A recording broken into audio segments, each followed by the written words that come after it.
यानंतर मी सादर आमंत्रित करते खुशी रामेश्वर राठोडला. नमस्कार, माझे नाव खुशी. मी वर्ग 7वी शिकते. आज आमचा निरोप समारंभ म्हणजेच आज आमचा शुभेच्छा समारंभ. आम्हाला या शाळेतून जात असताना फार वाईट वाटत आहे. मित्रांनो, जेव्हा आम्ही पहिली तर माझ्या वडिलांनी माझं बोट सोडून माझ्या गुरुजींच्या हातात माझं बोट दिलं तेव्हा मला फार रडू येत होतं. आणि जेव्हा 7वीतून 8वीत जात असताना मला या शाळेला सोडावंसं वाटत नाही.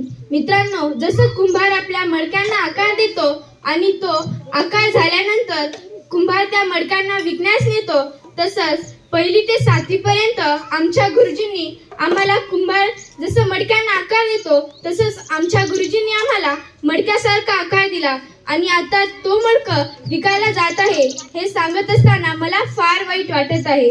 मित्रांनो, या शाळेने मला भरभरून दिलं. या शाळेचं कौतुक करावं तितकं कमीच आहे.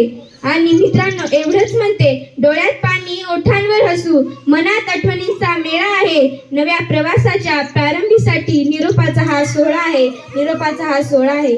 मित्रांनो, माझ्या गुरुजींनी मला वेगवेगळ्या गोष्टी शिकवल्या. मला जेव्हा वाचनाची गोडी नव्हती तेव्हा मला माझ्या गुरुजींनी वाचण्याची गोडी लावली. मी जेव्हा वाईट मार्गाकडे गेले तेव्हा माझ्या गुरुजींनी मला चुकीकडे न जाता चांगल्या मार्गाकडे जा असं म्हणालं. आणि माझ्या गुरुजींचं जे स्वप्न आहे ते मी नक्कीच पूर्ण करीन. धन्यवाद.